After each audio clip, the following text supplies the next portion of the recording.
welcome on into the Third Down Analysis podcast. Wanted to talk today about a couple things. First, what does success look like for BYU in 2024?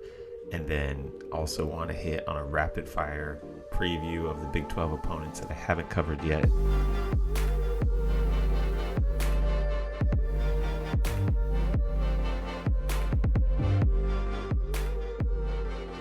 If you've been listening the last few weeks, I've hit Kansas State, Baylor, and Arizona, and this is simply a fun hobby part-time that I've got a busy job, and so I have not been able to hit all the others as deep as I wanted to. So I'm going to do a rapid fire through them and give you a few nuggets that will enrich your listening experience or your watching experience. And then if I get time, I might hit on a few things related to the Big 12 conference this year. So first off, what does success look like for BYU in 2024? Now, I think that there are a couple different camps that I find people in. The first camp is success must be a bowl game. The second camp is they don't think BYU is going to go to a bowl game. And I think when you look at those, you take a step back, they're actually both the same camp. The expectation is that for success, for BYU to have success this year, they need to go to a bowl game. And the way I view it, I might be in a small minority. I don't necessarily define success this year as BYU must go to a bowl game. Instead, I've been looking at a 3-year horizon for when BYU comes into the conference as they're making this transition in. If you look at TCU and Utah, and you look now at Cincinnati, Houston, UCF, TCU and Utah, they made it into a bowl game within the first 3 years of coming into the P4. Utah made it their first year, and I believe TCU did as well. Utah had a favorable schedule that first year, but then the second year, less favorable, better opponents within the Pac-12, went 5-7 the next 2 years. So I've always had this view since before last year started that it's a 3-year horizon. BYU's got to get into a bowl game once in those first 3 years, and then from year 4, you have to make a bowl game every year. I think that would be sort of minimum criteria for the head coach. If they don't make a bowl game, you start to be on a hot seat. You don't make it 2 years in a row, then I think you consider making a change. Depending on the circumstances, injuries and whatnot. Now, I think it's also important. The reason why I think this 3-year horizon is important because we focus a lot on the players, and BYU needs to recruit those players to come in. But there's also a coaching transition too, and we've seen that now with change at some of the position coaches, and who knows if there's still going to be more after this year. But not every coach is going to make it at in a P4 when they come from a G5. It's similar in any other career out there. Is some people are more qualified for stepping up. So I'd like to see BYU get to a bowl game this year. I think they've got a shot.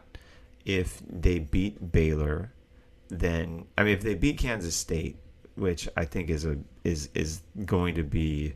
If I had to put a hardest game on the schedule this year, I think Utah is the hardest, but then I'd say Kansas State is probably the second hardest. So I don't expect them to win that. But if BYU beats Baylor, then I think at that point you can say they're probably on track to get to a bowl game. Because there's a good shot that BYU picks up a surprise victory against Arizona or against Oklahoma State. I still have BYU losing those games, but you never know. So. Okay, back to this question: how does success, or what does success look like for BYU in 24? Or how am I measuring success? Well, the general success is, did they improve? And that's pretty vague. But there's 3 metrics in particular, 5 that I'm looking at, but I'm only going to go through 3 today that I'm looking at. And the first one is point differential. So if you look at last year, and I'm not going to share my screen today, so I'm just going to talk you through it. But if you look at last year, and the new Big 12, BYU was the 4th worst in terms of point differential. They had a negative 81 point differential. If you peel the onion back even more, BYU and Arizona State were the only 2 teams who in their conference had 4 losses of over 28 points, so 4 touchdowns. In other words, they had the most blowout losses. Pretty bad, I think. Arizona State had a negative 169 point differential. Baylor negative 123. Houston negative 94.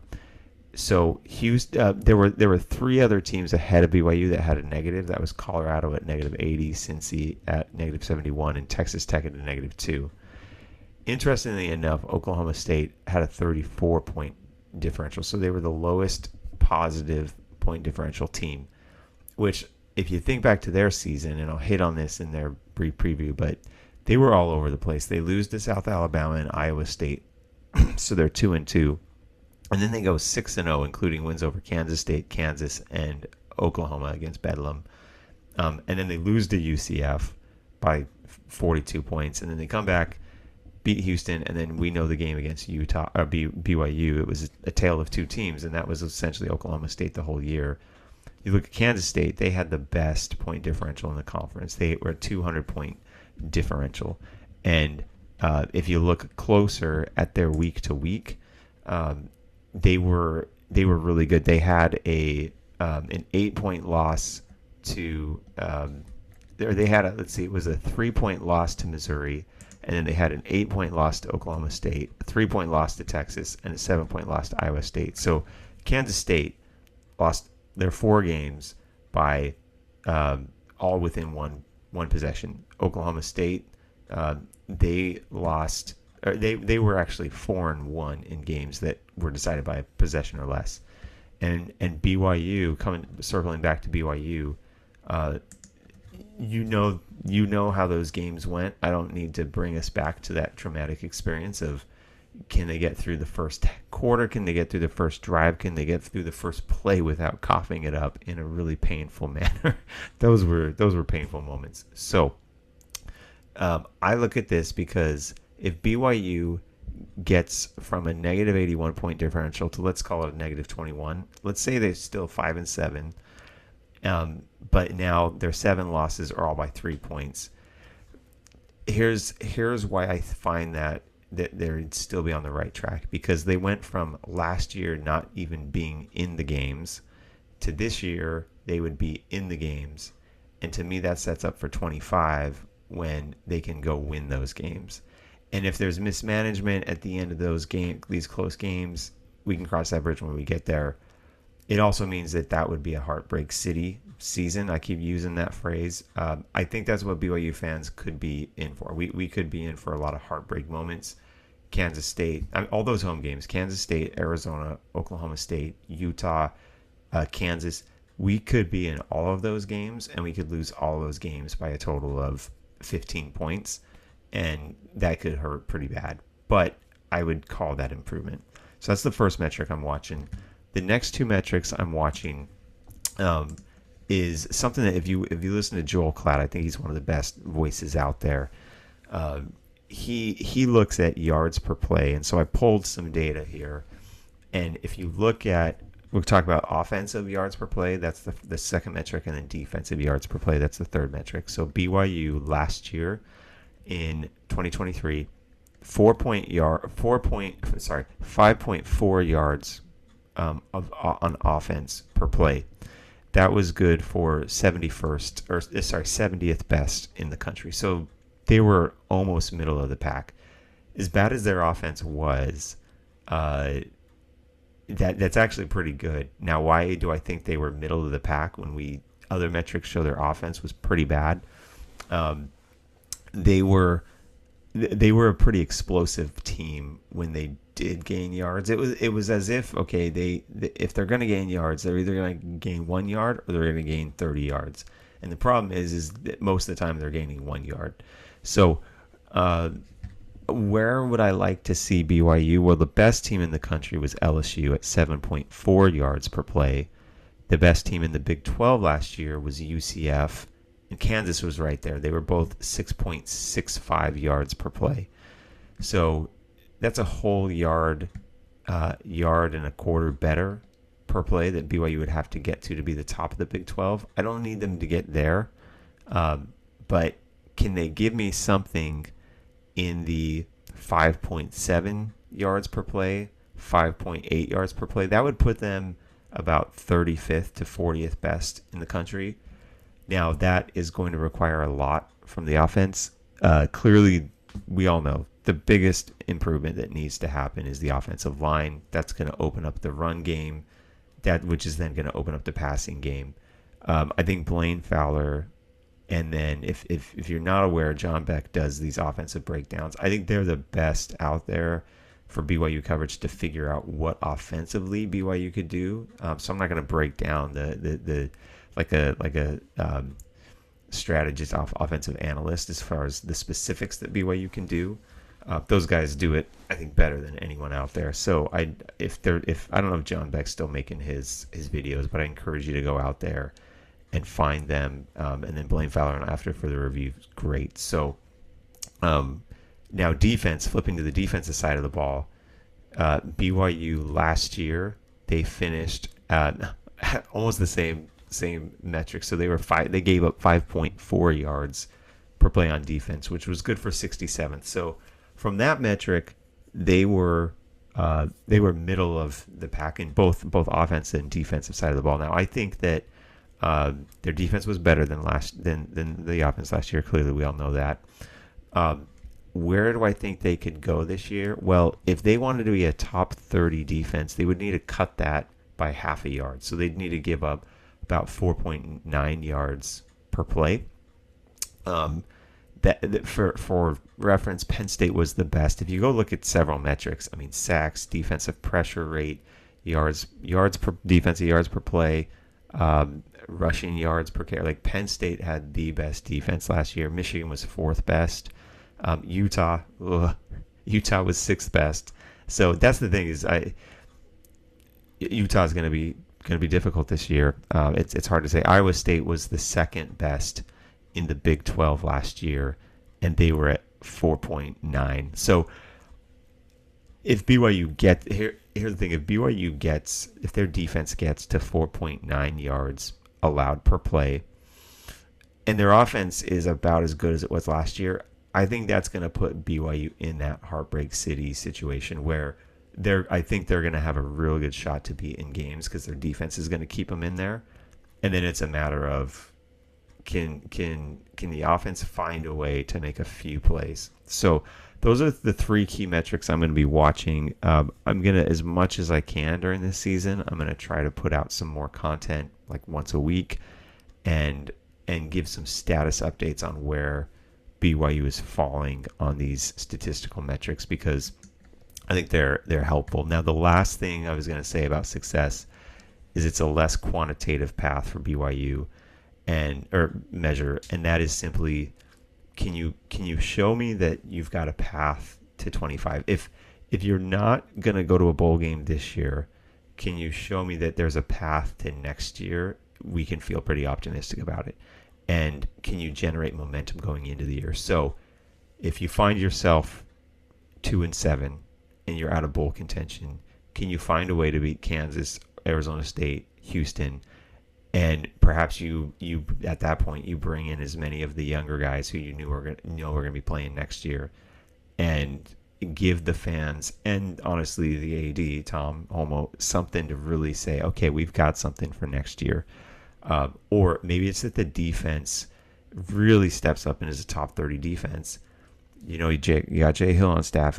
Hopefully he's not going to get poached. And there are enough players that are young. I mean, I think the defense has a lot of youth.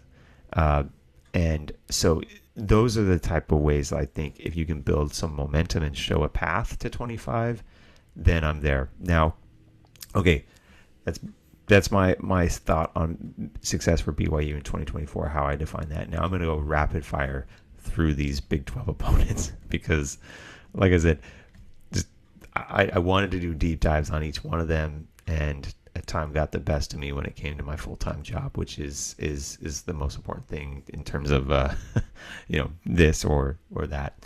So Oklahoma State, they want to run the conference. I'm picking up chronologically off of where they were. So Oklahoma State, they want to run the conference, and they return the third most amount of production in the country.